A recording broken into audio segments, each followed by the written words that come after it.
One day, I will shock everyone. Everyone's shocked? Good, because that's my passion. The email subject line was harmless enough.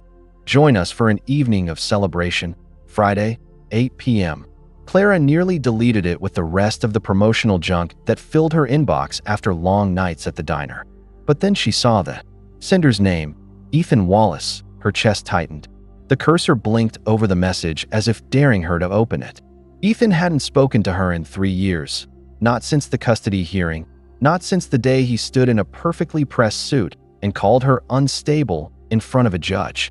Her hand shook as she clicked. Inside was a glossy invitation, black, in gold font, the kind used for exclusive cocktail parties. The wording was formal, almost corporate. You are cordially invited to celebrate the launch of Wallace & Stone LLP's new offices. Drinks, dinner, and a night to remember. Black, tie optional. Her pulse pounded in her ears. A joke. It had to be. Ethan was cruel, but he wasn't careless. Why would he?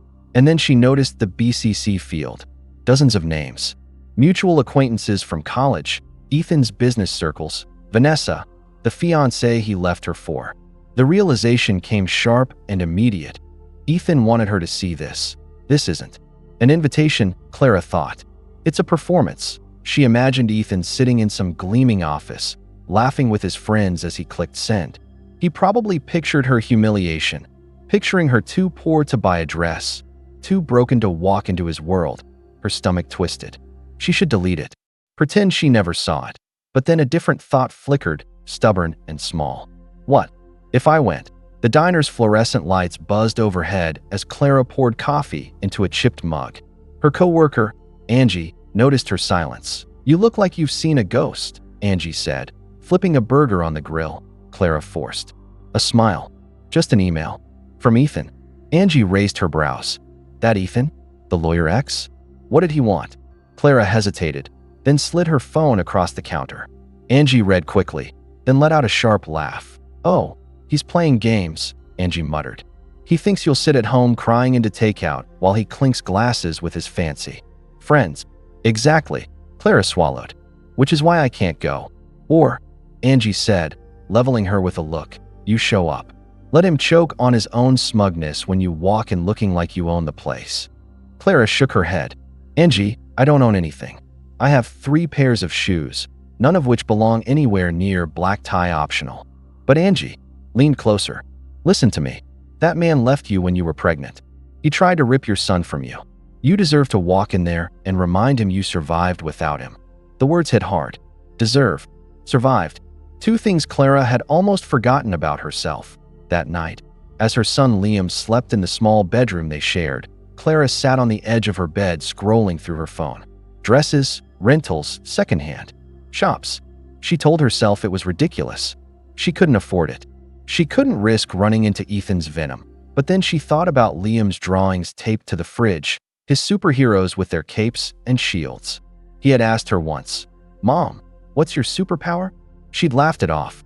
Then, but now, staring at her reflection in the cracked mirror, she wondered if maybe her power was still there, buried under exhaustion and fear. For once, she didn't want to shrink. She wanted to walk into that room and make Ethan regret ever thinking she was a joke. She clicked reserve on a sleek black gown from a discount rental site. Delivery. 3 days. Friday arrived too quickly. The dress fit like it was stitched for her, simple but elegant, hugging her figure in all the right places. She applied makeup with trembling hands, unsure if she remembered how. When she finally looked in the mirror, even she barely recognized herself. Liam peeked around the doorway. His eyes widened. Mom, you look like a movie star. Something warm bloomed in her chest. She crouched, smoothing his hair back. Do I? He nodded. Are you going to fight bad guys? She smiled softly. Something like that. By the time Clara stood outside the gleaming glass building downtown, her palms were slick with sweat. The lobby glowed with chandeliers. Through the wide doors, she saw clusters of well-dressed guests laughing, sipping champagne. Her heart hammered. For a second, she almost turned around. No, not tonight. She squared her shoulders, lifted her chin, and stepped inside. The noise dimmed as heads turned. Conversations faltered. Clara felt hundreds of eyes on her, scanning, registering, recalibrating. The woman they remembered as fragile, abandoned, pitiful, now radiant, composed, breathtaking. From across the room, Ethan froze mid-sentence. His smirk faltered. The glass in his hand stilled. Clara's lips curved into the faintest smile.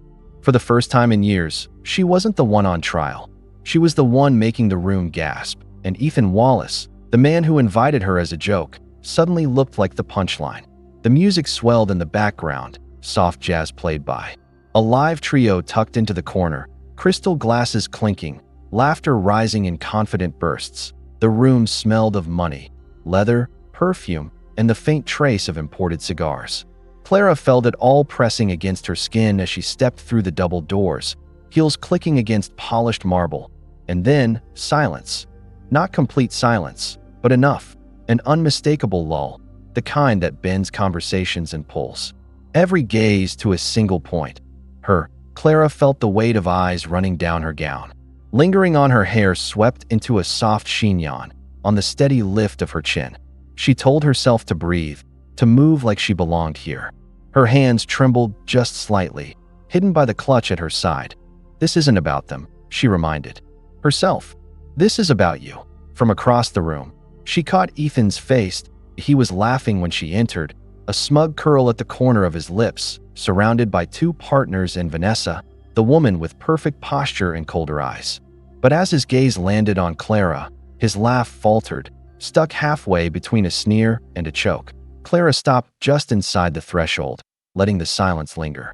Her stomach twisted with the ghost of shame, but layered over it was something new, almost electric. It was power. Is that? Someone whispered near the champagne table. No, it can't be. It is. I thought she wouldn't dare show her face.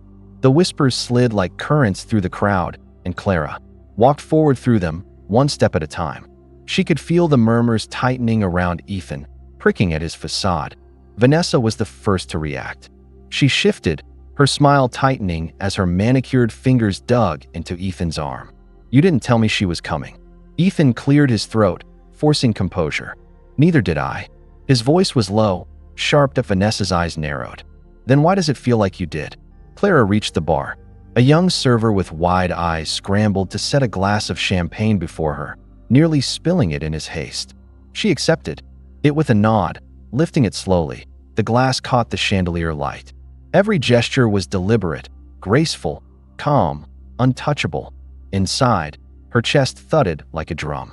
But no one could see that. She had learned long ago that survival wasn't always about truth. Sometimes it was about performance. A familiar voice slithered up behind her. Well, Clara Hayes, said Michael, one of Ethan's partners. His smirk was practiced, the kind men wore when they thought cruelty was charm. We thought the invitation might have been lost in translation. Didn't think you'd actually show up. Clara turned, meeting his gaze head-on. And miss, such a warm welcome. His smirk faltered. The bite in her tone sliced deeper than he expected. Michael chuckled awkwardly, glancing back toward Ethan, who was frozen by the canopy tray, staring at her like she was a ghost. Clara held Michael's gaze a moment longer before turning away, dismissing him with the slightest tilt of her head. Dismissal. The kind Ethan used to wield like a weapon. Tonight, she claimed it for herself. As she moved through the room, snippets of conversation floated around her. God, she looks incredible. Didn't she used to wait tables? Ethan must be dying. Every word was fuel. Every stare. Stitched armor across the old wounds Ethan left behind. And yet, beneath it all, a small part of Clara trembled. The voice of the past whispered cruel reminders. You don't belong here. You're still the girl he left. They're laughing behind your back. She pressed her fingers lightly to the stem of her glass and anchored herself. And oh, she thought, they're not laughing at me anymore. They're laughing at him. Ethan finally broke. He set his glass down with a hard clink and strode toward her, Vanessa trailing like a shadow. Clara, he said, voice tight with forced politeness. What a surprise. She turned slowly, letting him see the calm in her eyes. Ethan, she let the name linger. In the air, sweet and sharp. Lovely party. His jaw tightened. I didn't expect you to show up. She tilted her head. You sent an invitation. Why wouldn't I? The guests nearest them leaned in slightly, ears pricking at the tension. Clara could almost see Ethan's pulse hammering at his temple. Vanessa's eyes darted between them. You look different, she said finally, her tone edged with disdain. Clara smiled faintly. Yes, that tends to happen when you survive. The air snapped taut. Ethan shifted, his mask cracking. Clara held his gaze, unwavering, and for the first time in years, he looked small. Later, in the restroom, Clara locked herself in a stall and pressed her back against the door. The noise of the party muffled, leaving only the sound of her heartbeat. Her hands shook as she set down the champagne flute. The performance was exhausting, standing tall in the lion's den while every instinct screamed to run. But then she thought of Liam, of his wide eyes when he told her she looked like a movie star. She pictured him years from now, asking about this night. She wanted to be able to say, I didn't let him win. She straightened, smoothed her gown, and returned to the party. When she re-entered, the band had shifted to a slow, sultry tune. Guests danced, glasses clinked, laughter swelled again. But the undercurrent remained. Everyone had seen the shift. Ethan no longer looked like the king of his empire. He looked cornered. Michael whispered something in his ear, and Ethan's eyes darted toward Clara before narrowing. Vanessa sipped her wine too quickly, jaw tight. The power had shifted, not with shouting, not with spectacle, but with presence. Clara had turned their joke into her stage. She moved with quiet grace through the room, stopping to chat lightly with acquaintances, answering polite questions with poised brevity. Every step reinforced what they had all seen. She was no longer the abandoned ex. She was untouchable, and Ethan Wallace, the man who invited her as a punchline, had given her the spotlight instead. As Clara prepared to leave, she paused at the door. The music, the murmurs, the glittering chandeliers, all of it blurred for a moment. She looked back once, meeting Ethan's eyes across the crowd. He was still watching her, frozen, hollow. Clara lifted her chin, offered the faintest smile, and turned away. The goddess didn't need applause. The silence she left behind was louder. The ride home was silent except for the hum of the taxi engine. Clara sat with her hands folded in her lap, the dress pooling elegantly around her. From the outside, she looked serene. Inside, she was shaking. The party had been a performance, every smile rehearsed, every movement deliberate. But now that the lights and the whispers were behind her, exhaustion seeped in. Her reflection in the cab window looked like a stranger, polished, composed. She almost didn't recognize herself. She thought of Ethan's face, pale and stiff with disbelief. For one night, she had turned the tables. But beneath that small triumph lurked something heavier, the reminder of how much he had once taken from her. The memory came uninvited. The hospital room was cold, fluorescent lights buzzing overhead. Clara lay in the bed, sweat clinging to her temples, cradling a newborn swaddled in a blanket. The silence was deafening. She had expected Ethan to be there. She had texted him when the contractions began, left voicemail after voicemail. But the door never opened. Instead, she remembered the nurse's pitying glance, the way her hands lingered just a little longer as she placed Liam in her arms. You're not alone, the nurse had said softly, but she was. She was completely, crushingly alone. Clara blinked, snapping back to the taxi, gripping her clutch so tightly her knuckles ached. The memory still stung like an open wound. Back then, Ethan had already been with Vanessa. He hadn't told Clara until the custody filings arrived, delivered with the same efficiency as junk mail. The papers had called her unfit, accusing her of financial instability, emotional fragility.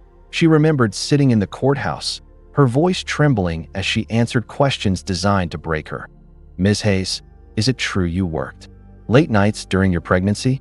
Is it true you missed appointments? Is it true you once overdrew your bank account by $70? Every word, every insinuation was a blade. Ethan hadn't looked at her once. She had walked out of that courthouse with shared custody, but not with her dignity. That had been stripped bare. Meanwhile, across town, Ethan stood alone in his penthouse kitchen, glass of scotch trembling in his hand. The city stretched out below him, glittering with lights. Normally, the view soothed him, reminded him of his control, his success. Tonight it mocked him. Vanessa had gone to bed early, slamming the door after snapping. You never told me she looked like that. He could still see Clara's entrance, burned into his mind. That dress, that calm smile. She wasn't supposed to win. She wasn't supposed to exist outside the box he had shoved her into. Michael had muttered at the party, "Careful, Ethan. She could ruin your image." And that was what terrified him. He had built his career on reputation. Calculated, flawless, ruthless. If Clara became a symbol of survival against his cruelty, his carefully crafted mask could crumble. Clara tucked Liam into bed, brushing hair from his forehead. His small hand caught hers, warm and soft. "Did the bad guys lose, Mom?" he murmured. Sleepily, she paused. "What do you mean? You looked like a hero tonight," he said, eyes fluttering closed. "Heroes always make the bad guys lose." Her throat tightened. She kissed his forehead. "Sleep, baby. We'll see what tomorrow brings." When he drifted off, Clara sat at the edge of the bed, tears threatening but refusing to fall. Liam would never know how close she had come to breaking. How many nights she had held back sobs so he wouldn't hear. But maybe that's what survival is, she thought. You break, but quietly. And then you stand up anyway. Back in his study, Ethan poured another drink, ignoring the mess of case files scattered across his desk. His mind replayed the moments he had spent tearing Clara down in court, the satisfaction he'd felt when the judge leaned in his favor. He remembered the smirk he had shared with his attorney when Clara cried on the stand. The cruel thrill of watching her unravel. Now the memory soured. Because the woman who walked into his party tonight was no longer unraveling. She was stitching herself back together in full view of everyone who mattered. And for the first time, Ethan felt something new, not just anger. Fear. Clara's phone buzzed. A message from an unknown number.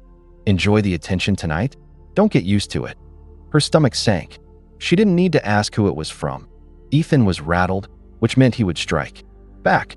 He always did. Clara set the phone aside, forcing steady breaths. She wouldn't let him drag her back into the shadows. Not now. Not when she had finally stood in the light. Hours later, as Clara drifted towards sleep, another memory surfaced. The courthouse steps, cold wind biting her cheeks. She had clutched Liam's tiny hand, reporters shouting questions. "Clara, how do you respond to allegations you're an unfit mother? Did Ethan Wallace abandon you during pregnancy?" Her voice had cracked when she whispered to Liam, "Don't listen, baby. Don't listen." The shame had been unbearable. But tonight, for the first time, she realized the shame hadn't been hers to carry. It had always been Ethan's. The scars were still there, but they no longer defined her. They were proof that she had survived, and maybe, just maybe, they would be the weapon she needed to fight back. That by morning, Ethan's hangover gnawed at him. His reflection in the mirror was harsh, lines deeper than before, eyes bloodshot. For a man obsessed with control, the cracks were showing. Clara Hayes had returned, not as a victim, but as a goddess in the eyes of everyone he wanted to impress. And Ethan knew one thing with certainty. If she could survive him once, she could destroy him now. And he would never let that happen. The first whispers arrived Monday morning. Clara was pouring cereal for Liam when her phone buzzed with a message from Angie. "Check Facebook." Now, her stomach dipped. She opened the app, and there it was, a post on a local gossip page, shared over 300 times already. Guess who showed up at Ethan Wallace's party dressed like she was auditioning for a reality show? Clara Hayes, yes. The ex-rumor has it she planned the whole glow-up to lure him back and wreck his engagement. Some people never change. Her throat went dry. Beneath it, the comments multiplied like wildfire. She's desperate. Single moms always looking for a paycheck. Poor Vanessa, having to deal with that. Clara dropped the phone onto the counter, her hands trembling. Liam looked up from his bowl. "Mom, what's wrong?" She forced a smile. "Nothing. Baby, eat your breakfast." But inside, her chest burned. She had walked into that party with dignity, and now strangers were tearing her apart as if her survival was a scheme. Across town, Ethan sat in his office scrolling through the same thread. Vanessa leaned over his shoulder, sipping coffee, her diamond ring catching the light. "See," she said, smug satisfaction lacing her voice. "Everyone knows she's pathetic. They're laughing at her, not you." Ethan didn't answer right. Away. His jaw tightened. Vanessa pressed. "This is good, but it's not enough. She embarrassed you by showing up, Ethan. Don't let her steal the narrative." Shut her down before she tries something bigger. Ethan set his phone down carefully. She won't try anything. Vanessa's eyes narrowed. You sure about that? Because the way people were staring at her? I felt like the fiancé being compared to the ex. And I don't like comparisons. Her tone was sharp, brittle. A warning. Ruin her, she whispered. Once and for all. Clara arrived at work to find two co-workers whispering behind the counter. Their conversation stopped abruptly when she walked in. One of them, a teenage waitress, muttered, I saw the pictures, she actually thinks she's better than him. Now, Clara's stomach twisted. She forced herself to tie her apron, ignoring the stares, but every customer glance felt sharper than usual. By lunch, Angie cornered her in the kitchen. Clara, this is getting ugly. Have you seen Twitter? They're saying you planned everything just to sabotage Ethan's engagement. That you showed up uninvited. I was invited, Clara said bitterly. I know, but online. Truth doesn't matter. It's whatever makes the best story. Clara gripped the edge of the counter, her voice low. They're painting me as some manipulative ex who can't move on. And Ethan gets to stand there looking like the victim? Again, Angie's eyes softened. Then fight back. Not with gossip. With facts. With the truth. That night, Clara lay awake scrolling through her phone, reading strangers dissect her life. Gold digger. Where was this energy when he left her pregnant? She just wants attention. She thought about the nights she had cried into a pillow so Liam wouldn't hear. About the time she'd pawned her grandmother's necklace to pay rent. About the courtroom where Ethan's lies nearly branded her an unfit mother. They don't know me, she thought, fury rising. They only know what he wants them to believe. Her finger hovered over Ethan's contact in her phone. She wanted to call, to scream, to demand he put an end to it. But then she remembered his silence in the hospital, his smirk in court. Ethan didn't protect her then. He wouldn't protect her now. If she wanted justice, she'd have to take it. Ethan returned home late, loosening his tie, only to find Vanessa pacing the living room. She's everywhere, Vanessa snapped. Every blog, every gossip page. People are saying she outshined me at the party. Do you know how humiliating that is? Ethan rubbed his temple. It'll blow over. No, Vanessa's voice sharpened. You promised me she wouldn't be a problem, but now she's a threat. If you don't crush her, I will. Ethan's eyes flicked up. Careful, Vanessa. You don't want your name attached to this mess. Vanessa crossed her arms. Then make sure mine isn't the one people are whispering about. Do whatever it takes. Her heels clicked as she stormed off, leaving Ethan in the dim light.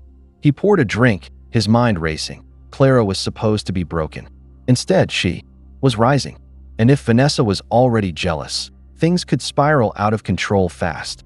Clara sat at her kitchen table, laptop open. She typed furiously, searching public records, old emails, anything she could use. She found remnants of Ethan's arrogance. Emails where he belittled her, bank statements that didn't add up during their custody battle, threads she had saved even when she swore she'd never look at them again. Her heart pounded. This wasn't just about surviving rumors anymore. This was about proving she had been telling the truth all along. Liam stirred in the next room. Clara closed the laptop gently, whispering to herself, They want a war. Fine, but I'm not fighting with lies. I'm fighting with everything they tried to bury. By Wednesday, headlines appeared in the local paper. Ex-girlfriend crashes. Wallace party and attempted rekindling. Clara slammed the paper onto Angie's counter. This is what they think of me. That I'm pathetic enough to beg for scraps of the man who abandoned me. Angie leaned forward. So prove them wrong. Tell your story. On your terms. Let them see what really happened. Clara hesitated. Exposing Ethan meant dragging up pain she had tried to bury. The hospital nights. The custody battle. The betrayal. But when she thought of Liam, his little voice asking if the bad guys always lose, her resolve hardened. She wasn't doing this for herself. She was doing it for him. That evening, Clara drafted a statement. Not for gossip sites, not for drama, but for the truth. She wrote about Ethan abandoning her during pregnancy, about raising Liam alone, about fighting tooth and nail just to prove she was fit to be his mother. Her hands shook as she typed, tears blurring her vision. But when she finished, she read it aloud and felt something shift inside her. This wasn't weakness. This was strength. She wasn't the rumor. She was the reality. Meanwhile, Ethan's phone buzzed with a message from Michael. She's digging, Ethan. Watch your back. Ethan's grip tightened around his glass. Clara had been quiet for years, but now she was stirring up ghosts. And ghosts had a way of clawing out truths he couldn't afford to let see daylight. For the first time, he realized the rumor war wasn't just about public opinion. It was survival. The courthouse smelled faintly of varnish and stale coffee. Clara's heels clicked against the marble as she walked down the long hallway, her hands trembling despite how tightly she gripped her leather folder. Inside it were her documents, bank statements, medical records, and letters of recommendation she had painstakingly gathered. But no amount of paper could shield her from what was about to happen. Today, Ethan had dragged her back into court. The same man who once abandoned her in the hospital, who had mocked her at parties, was now positioning himself as the concerned father fighting for custody of their son, Leo. Clara Whitfield versus Ethan Marlowe. The bailiff's voice echoed as she entered the courtroom. Her breath caught. Ethan was already there, seated beside his fiancée, Vanessa. Both looked immaculate. Ethan in a navy suit that fit like armor, Vanessa in cream silk that made her look like royalty. Clara swallowed hard, suddenly hyper-aware of her simple blouse and skirt. She hadn't come to perform. She'd come to fight. But the court wasn't built for women like her. The judge, a silver-haired man with weary eyes, entered. Everyone rose. Clara stood too, her knees nearly buckling. Before they all sat again, Ethan's lawyer wasted no time. "Your Honor," the man said smoothly, "we are here today because my client believes Ms. Whitfield is unable to provide a stable environment for Leo. She has a history of financial instability, emotional outbursts, and, frankly, questionable judgment." The words landed like blows. Clara's chest tightened. She forced her eyes downward, staring at the wood grain of the table in front of her. "Ms. Whitfield," the lawyer continued, "is it true you were unemployed for over a year after Leo's birth?" "Yes," Clara said softly. "And during that time, you relied on government assistance?" "Yes." The lawyer tilted his head, feigning sympathy. "So, you admit you were unable to support your child independently?" The courtroom murmured. Clara's cheeks burned. She wanted to scream. "I was recovering from childbirth. I was abandoned." But the rules of the courtroom didn't allow for outbursts of truth. "Do you currently rent your home?" "Yes." "No ownership? No property in your name?" "No," she whispered. The lawyer smirked. "So, in essence, you live month to month, paycheck to paycheck?" Clara's throat closed. It wasn't untrue. She worked hard, tutoring students at night and taking freelance writing jobs. It paid the bills, but barely. Meanwhile, Ethan owned 3 properties. His fiancée flaunted designer jewelry like second skin. In this room, wealth was mistaken for virtue. The lawyer circled closer. "And, Ms. Whitfield, would you care to explain the night in February last year when neighbors reported raised voices from your apartment?" Clara stiffened. Her mind flashed back. Leo had been sick, crying uncontrollably. She had been at her breaking point, exhausted, overwhelmed. She had yelled, not at Leo, but into the void of her loneliness. Someone had heard. "It was a difficult night," Clara said quietly. "So you admit to creating a hostile environment for your child?" Her lawyer objected, but the judge allowed the line of questioning. The words felt like knives. "Hostile, unfit, reckless. They don't see the nights I stayed awake rocking him in my arms. The sacrifices, the love." When it was her turn, Clara's lawyer, a tired but steady woman named Frances, rose. "Ms. Whitfield, do you love your son?" Clara blinked back tears. "With everything I am. Have you ever failed to provide him food, clothing, or shelter?" "Never." "Has Leo ever been harmed in your care?" "No," Clara said, her voice firming. "He's my world. I'd give up everything for him." Frances nodded. The defense would like to submit letters from Leo's teachers, pediatrician, and neighbors affirming Ms. Whitfield's devotion and competence as a mother. Stacks of paper were handed to the judge, but Clara knew it wasn't enough. Truth was fragile here, easily buried under money and influence. When court recessed for lunch, Clara sat outside on a wooden bench, her hands covering her face. She heard Vanessa's laugh echo from down the hallway. Ethan's fiancée was radiant, basking in the drama like it was a show. "They'll eat her alive," Clara overheard Vanessa whisper. "She doesn't stand a chance." Clara's heart throbbed. Maybe Vanessa was right. When the session resumed, Ethan himself was called to testify. He adjusted his cufflinks, oozing composure. "I've always wanted what's best for my son," he said smoothly. But Clara struggles. She lashes out. She can't provide stability. "I worry for Leo's future." The courtroom hummed with sympathy for him. A successful man worried for his child. Clara stared at him, rage rising. He was rewriting history with a smile. The same man who abandoned her when she was pregnant now painted himself as a savior. Finally, it was her turn again. She stepped to the stand, legs trembling. "Ms. Whitfield," the judge said, "you may speak for yourself." She looked at the crowded room. Lawyers, strangers, Ethan, Vanessa, and most importantly, her son sitting quietly with a court-appointed guardian. Leo's little feet dangled from the chair, his eyes wide and worried that Clara's voice shook, but she spoke. "I am not perfect. I've struggled. I've made mistakes. But I am the one who stayed. When Ethan left, I was the one who held our son through fevers, who worked nights to pay for his school books. I may not have riches, but Leo has never gone without love, and he never will." Her throat thickened. Motherhood is not about appearances or bank accounts. It's about showing up every single day, and I have. The courtroom was silent. For once, even Ethan didn't smirk. Then it happened. As she returned to her seat, Leo suddenly wriggled free from the guardian's hand and ran to her. His little arms wrapped around her waist. "I want to stay with Mommy," he said, his voice carrying across the courtroom. Gasps rippled. The judge cleared his throat, visibly moved. Ethan's face stiffened, a crack. Finally breaking his mask, Clara knelt, hugging Leo tightly. The warmth of his small body against hers filled the hollow ache she'd carried all morning.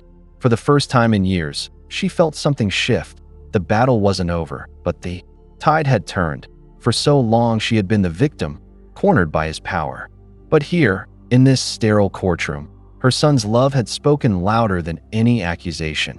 And for the first time, Clara realized this wasn't just survival, that it was the beginning of her fight. The house Ethan rented for the weekend reeked of bourbon and desperation. It was supposed to be a quiet retreat, a safe place where the whispers of the party wouldn't reach him, where the mocking glances at Clara's triumphant entrance wouldn't claw at his chest every time he closed his eyes. But silence was a cruel mirror, and Ethan had been staring into it too long to be why the time his oldest friend, Marcus, showed up with another bottle.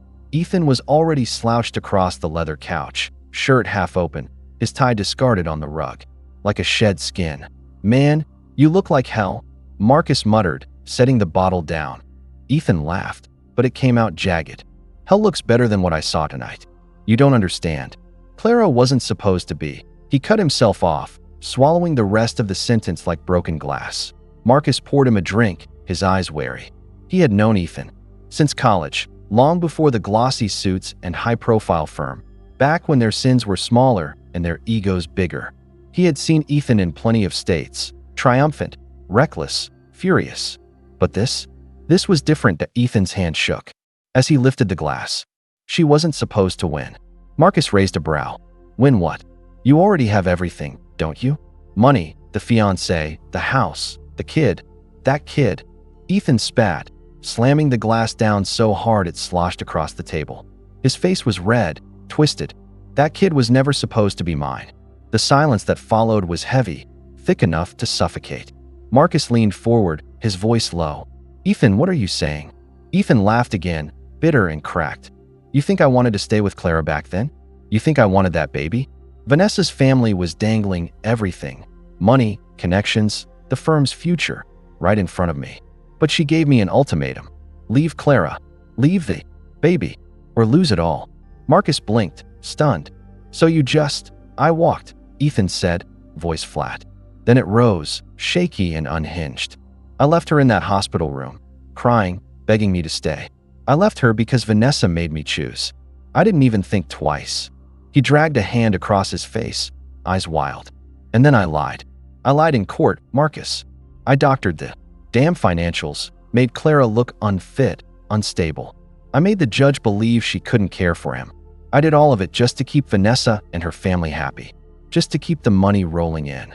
Marcus swallowed hard, his phone resting casually on the armrest, had been recording since he walked in, a habit he'd picked up after years of watching Ethan destroy lives and walk away clean.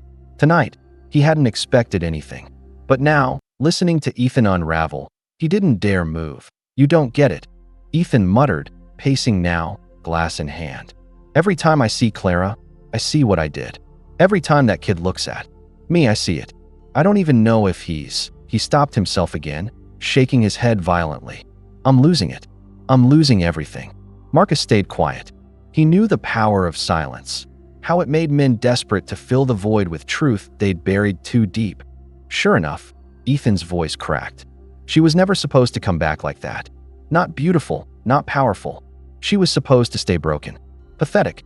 That's what I counted on. That's what Vanessa counted on. And now everyone sees her differently. They see me differently. And it terrifies me." His words dissolved into a sob he tried to swallow, his body trembling as though the weight of his confession had finally pierced his armor. Across town, Clara sat at her kitchen table, her laptop glowing faintly in the dark. Her lawyer had just emailed her. Buried in the archives of court documents, they had found discrepancies, numbers that didn't add up, statements altered in ways that pointed to deliberate fraud. Her hands shook as she scrolled through them. For years, she had thought she lost the custody battle because she wasn't enough, because her single motherhood, her modest income, her exhaustion had betrayed her. But here, in black and white, was proof. Ethan had stacked the deck against her. For a long time, she didn't move. The quiet of her apartment was filled only by the hum of the fridge and her son's gentle breathing down the hall. Then, slowly, something shifted inside her. The grief she had carried for years hardened into resolve. The next morning, Marcus delivered the recording. He didn't say much, just slid the file across the table at the cafe where Clara waited, her eyes shadowed by sleepless nights. "What is this?" she whispered. "Insurance," Marcus said softly. "For you. For him." She pressed play. Ethan's voice filled the air, raw, panicked, confessing every sin he had buried under charm and money. Clara's hands trembled, but she didn't cry. Not this time. When the recording ended, she looked at Marcus with a steadiness that startled him. "This breaks him," she said, voice barely above a whisper. Marcus nodded. "It does." Clara closed her eyes for a moment, the sound of Ethan's confession still echoing in her ears. And for the first time in years, she felt something like power stir in her chest, because now, the truth wasn't just hers to carry. It was a weapon, and she intended to use it. The courtroom buzzed with the low hum of whispered speculation, like a hive moments before smoke and fire. Every seat was filled, every bench creaked under the weight of onlookers, reporters, society's vultures, curious neighbors, all eager to witness the final round of Ethan Harrington versus Clara Moreno. Clara smoothed her dress, deep navy, tailored but soft, projecting both authority and grace. Not a costume, not an armor. This time, it was simply her. A quiet strength coursed through her as she inhaled, shoulders lifting, exhaling with the poise of someone who had already endured storms darker than anything this room could summon. Across from her, Ethan's tie was crooked. His forehead gleamed with a sheen of sweat that no amount of expensive cologne could mask. He tapped his pen against the table in sharp, nervous bursts. Click, click, click. Once, he had made her feel small with that pen, those papers, those cold legal words. Today, the sound was hollow. Judge Morales raised an eyebrow. "Ms. Moreno, you may take the stand." The walk to the witness chair was longer than it should have been. Every eye followed Clara. She felt the weight of their scrutiny, but it didn't crush her this time. It lifted her. Her heels clicked against the polished wood, steady, purposeful, echoing like a drumbeat announcing battle. She raised her right hand, swore the oath, and sat down. Ethan's attorney, a sharp-faced man with a predatory smile, rose from his seat. "Ms. Moreno," he began, drawing out the syllables as though savoring them. "You've painted yourself as the devoted mother, the victim. But isn't it true that you only resurfaced in Ethan's life because you wanted revenge?" Clara held his gaze, unblinking. "I resurfaced because I was invited," she said, evenly, her voice filling the room. Mockingly, as a joke. "And because I'm tired of lies being told about me." A ripple of murmurs spread across the benches. The attorney smirked. Let's talk about your financial stability. Or rather, the lack thereof. You've struggled, haven't you? Paycheck to paycheck, late rent payments. Isn't it true you can't provide the same lifestyle Ethan can? Clara folded her hands in her lap. A lifestyle is not the same as love. My son has never gone to bed hungry. He has never been without care. He has never been without me. Ethan shifted violently in his chair, muttering something to his lawyer. His jaw clenched. Clara didn't look at him. The attorney tried again. Ms. Moreno, isn't it true you've been painted in the media as objection, Clara's? Lawyer cut in sharply. Counsel is referring to gossip, not evidence. Sustained, Judge Morales said. She turned her attention to Clara. Please continue, Ms. Moreno. Tell this court why you are here. For a moment, Clara faltered. Her throat tightened. She thought of nights spent alone in the hospital, clutching her newborn son while the man who promised forever dined with another woman's family. She thought of the endless paperwork, the whispered gossip, the years of being measured against. Ethan's wealth and charm. Her voice broke at first, but then it grew steadier. I'm here because my son deserves to know the truth. I'm here because lies and power shouldn't outweigh love and honesty. And I'm here because for too long, I believed I wasn't strong enough to fight back. I was wrong. The room fell silent. Even the reporters stopped scribbling. That Ethan's attorney frowned, flipping through his notes. He opened his mouth for another question, but Clara's lawyer rose. Your Honor, she said, we'd like to submit new evidence. The air shifted. Ethan's head snapped toward her. What evidence? His voice was tight, cracking with panic. That a USB drive clicked into the court system. The speakers crackled. And then, Ethan's voice filled the room. I only left Clara because Vanessa said she'd cut me off. Do you know what it's like to almost lose a fortune? She was pregnant, yes, but I couldn't. Look, it was about survival. It was about the money. Clara was collateral. Gasps rippled like shockwaves. A woman in the back covered her mouth with her hand. Reporters leaned forward, pins scratching furiously. Vanessa, perfect, polished. Vanessa sat frozen in the gallery, her face pale as porcelain, her lips parting in stunned betrayal. Ethan's face turned crimson. He shot up from his chair. That's out of context. That's manipulated. Obviously manipulated. Sit down, Mr. Harrington, Judge Morales snapped, but Ethan didn't. His voice rose, cracking under pressure. This is a circus. She's twisting everything. She always has. She was nothing. She is nothing, and now enough. The judge thundered. The bailiff stepped forward, and Ethan sank back into his chair, panting, his composure shattered. Sweat poured down his temple. The mighty attorney, once untouchable, now looked like a cornered animal. Clara sat tall. Not triumphant, not smug. Just steady, just present. The goddess that had entered that party weeks ago was now undeniable. Her lawyer's voice was calm, deliberate. No further questions. For the first time in years, Clara didn't feel like she was drowning in Ethan's world. He was drowning in hers. When court adjourned, the room erupted in chaos. Reporters swarmed. Vanessa stormed out, and Ethan sat hunched over, staring at the table as though the wood itself had betrayed him. Clara stood, lifting her chin, walking past him without a glance. As she pushed open the heavy courtroom doors, she felt her son's small hand slip into hers. He looked up at her with wide, trusting eyes. You did good, Mom, he whispered, and for the first time in a long, brutal journey, Clara believed him. The courtroom had never felt quieter. Not during the years of Clara's first custody hearings. Not during Ethan's swaggering cross-examinations. Not even during the tense playback of the drunken recording. Now, silence lingered like smoke after a fire, dense, unbreathable, charged with the sense that something irreversible had happened. Ethan slumped in his chair, his jaw clenched so tight a vein pulsed at his temple. The great Ethan Marlowe, rising, star attorney, golden boy of charm and control, looked like a child caught red-handed in a lie. His fiancée Vanessa had slipped out during recess, her diamond ring conspicuously absent from her finger. Clara noticed. Everyone noticed, but Clara didn't gloat. Not this time. She sat upright, hands folded neatly on the table, gaze fixed not on Ethan but on the judge.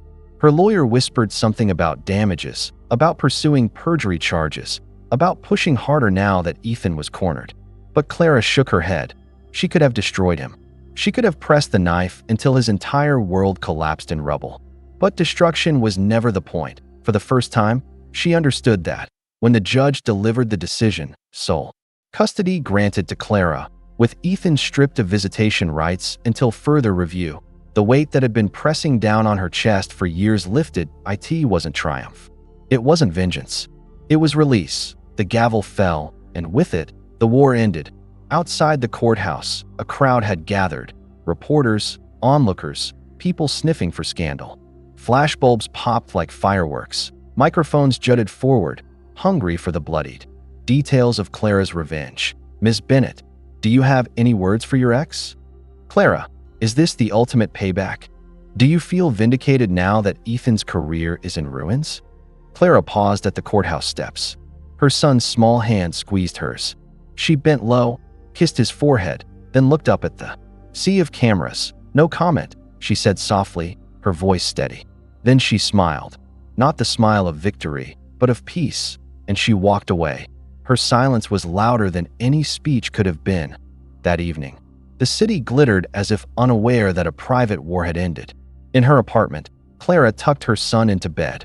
He curled against her chest, whispering, "We won, didn't we, Mama?" She hesitated, brushing a strand of hair from his forehead. "We didn't win," she murmured. "We just found our way home." He didn't understand, not yet. But one day he would. She stayed by his side until his breathing steadied, then slipped into the kitchen. The apartment was small, quiet, unremarkable, so different from the gilded world Ethan once lured her into. And yet, it felt expansive, filled with the kind of space money could never buy. Freedom. Across the city, Ethan sat alone in his penthouse, though it no longer felt like his. Vanessa's clothes were gone from the closet. Her perfume, once so pervasive, had vanished from the air. His phone buzzed with unanswered calls from colleagues, calls he didn't return to in the darkness. He replayed the trial in his mind. Clara's calm voice, the recording that shattered his facade, the audience gasping as the truth spilled out. For years, he believed power was about control, about bending others until they broke. But now he was the one broken, bent into a shape he didn't recognize. The irony cut deeper than any judgment. Clara hadn't even needed to crush him. He had done it to himself. Weeks later, headlines began to fade. New scandals replaced old ones. Ethan's downfall was just another spectacle swallowed by the machine of gossip. But for Clara, life settled into something quieter, something real. She started working again, small projects at first, late nights after her son fell asleep. She reconnected with friends she had once withdrawn from during the darker years. Slowly, she built a new rhythm, one not defined by Ethan's shadow. At a cafe one morning, a stranger recognized her. "You're her, right? The woman from the case." Clara froze, bracing for the sting of judgment, but the stranger only smiled. "You were incredible. Strong. You didn't let him win." Clara thanked her politely, though inside she corrected the thought. This wasn't about winning. It never had been. It was about reclaiming her dignity, piece by piece, breath by breath.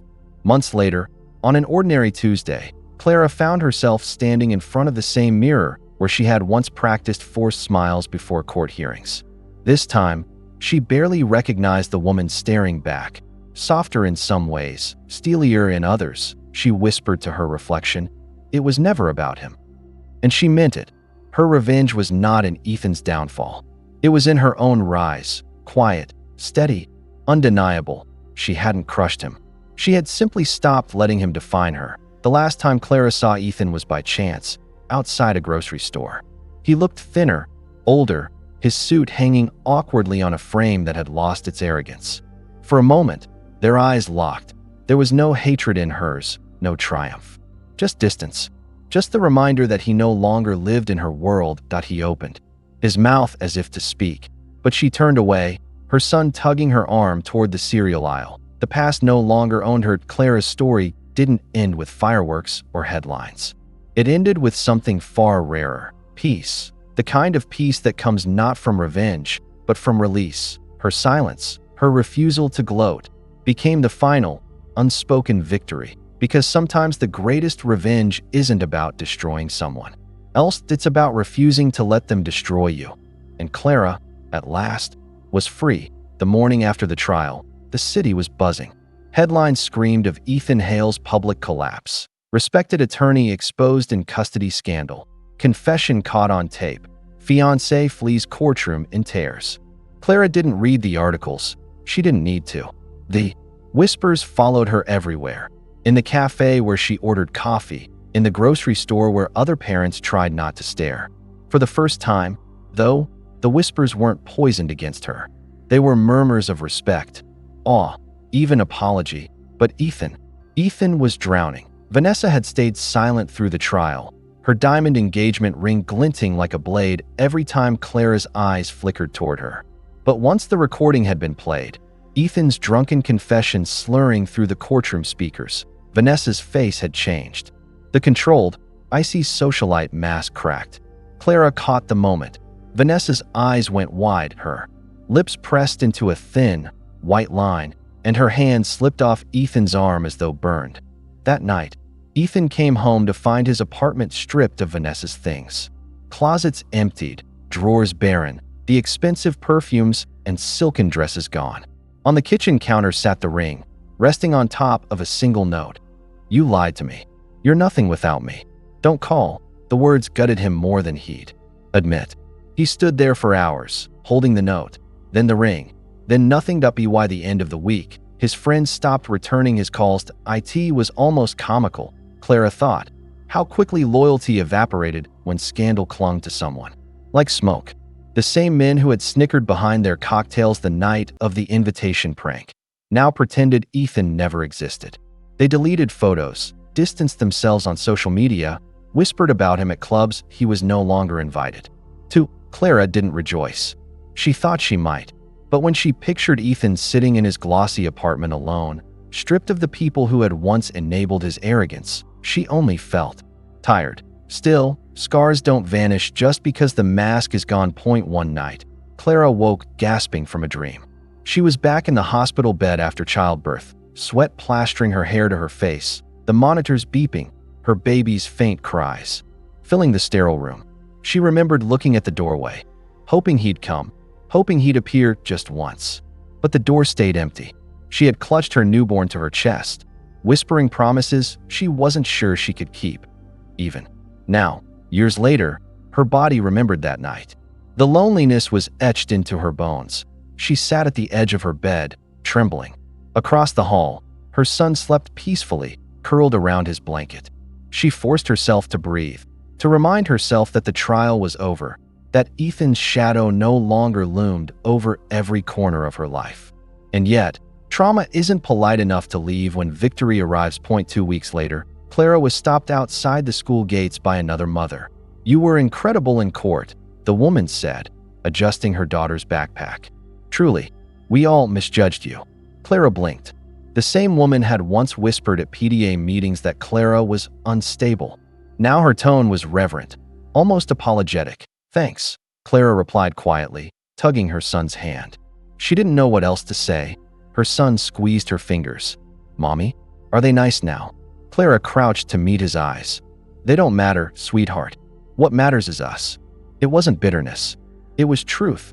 Meanwhile, Ethan spiraled, without Vanessa's wealthy family shielding him, without his law firm's reputation protecting him.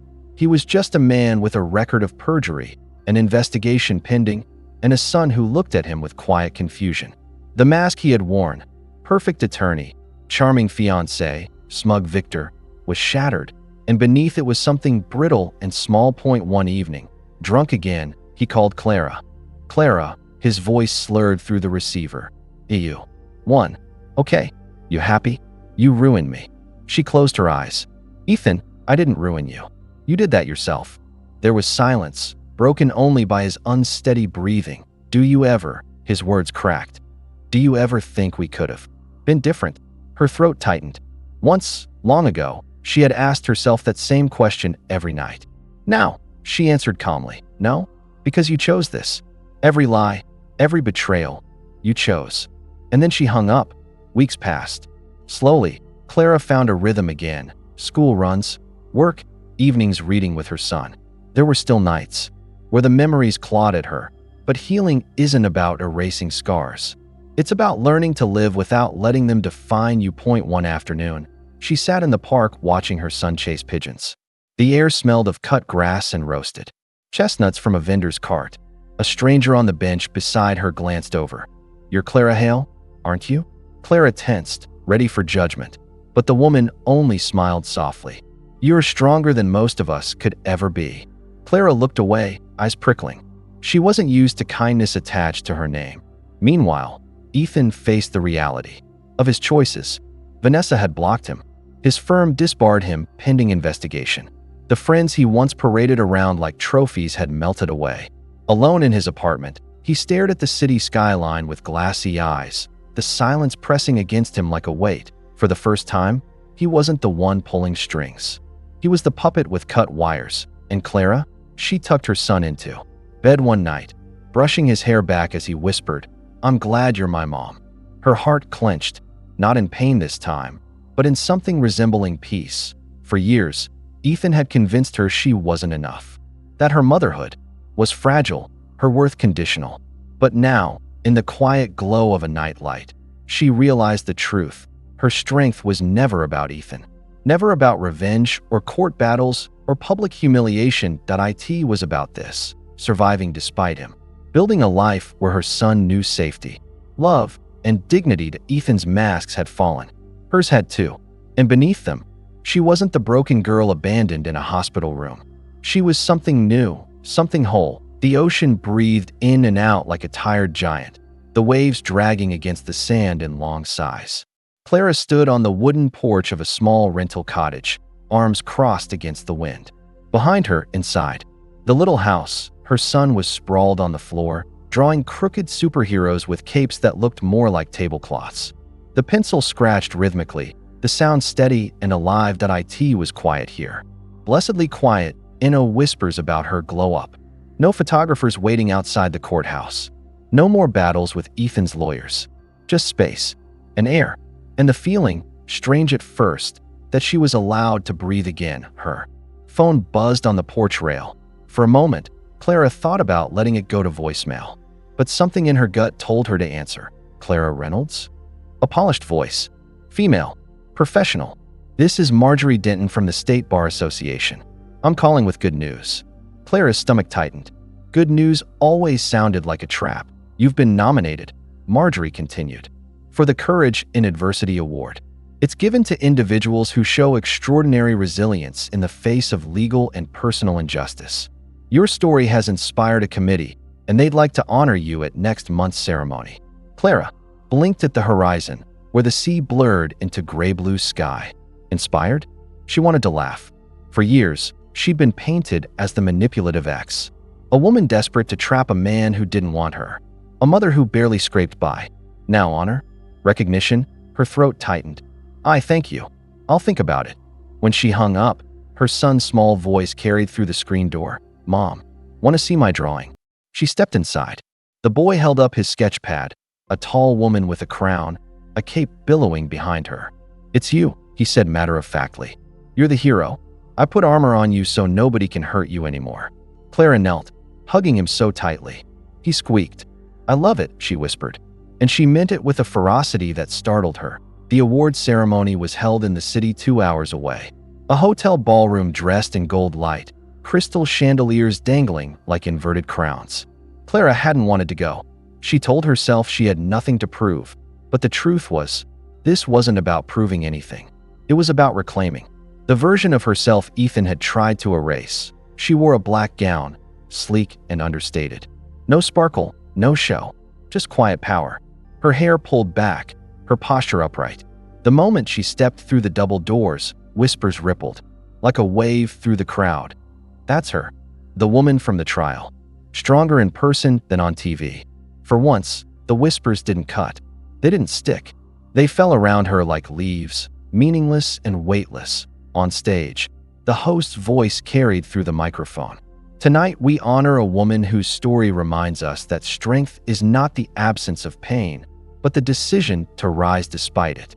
Clara Reynolds. Applause erupted. Clara walked up the stairs slowly, each step deliberate. as if she were rewriting the memory of every staircase she'd climbed alone. Hospital corridors, courthouse steps, her old apartment's narrow flights. With groceries in both arms, she reached the podium. The spotlight was blinding. The silence expectant. "I used to think survival was something you did quietly," Clara began, her voice steady but soft. "You endure. You get through. You hide the scars. But I've learned survival can also be loud. It can be standing in a courtroom while your character is torn apart and choosing not to break. It can be raising a child when the world calls you unfit. It can be showing up here tonight when you'd rather never be seen again." Her gaze swept the crowd. Some nodded. Some looked ashamed. Some were simply listening. My story isn't about revenge. It's not about a man. It's about finding dignity in the ruins and protecting the one person who makes every fight worth it. My son.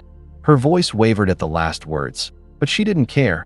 The applause that followed was thunderous. For the first time, Clara didn't flinch. She let the sound wash over her, not as judgment, not as gossip, but as recognition. Later, outside the ballroom, the night air was cool against her face. She stood on the hotel steps, award in hand. A slim silver statue shaped like a flame. Vanessa was there, not with Ethan. He hadn't dared show his face, but standing alone in the shadow of the entrance. Her expensive dress looked stiff, as though it belonged to someone else now. Their eyes met. For a moment, silence stretched between them like a taut wire. Vanessa spoke first. "I left him." Clara raised a brow, not out of malice, but simple curiosity. "He wasn't worth the ruin." Vanessa continued, voice tight. "I thought I was protecting my family's name.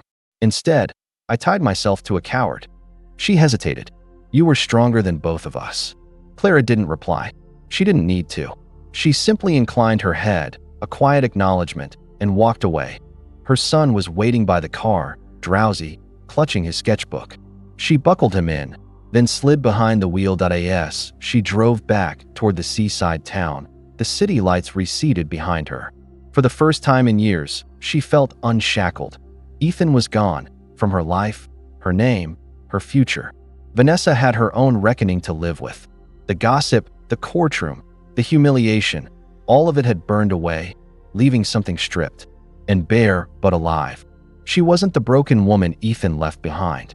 She wasn't even the goddess people whispered about in designer gowns. She was Clara Reynolds, mother, survivor, and finally, free.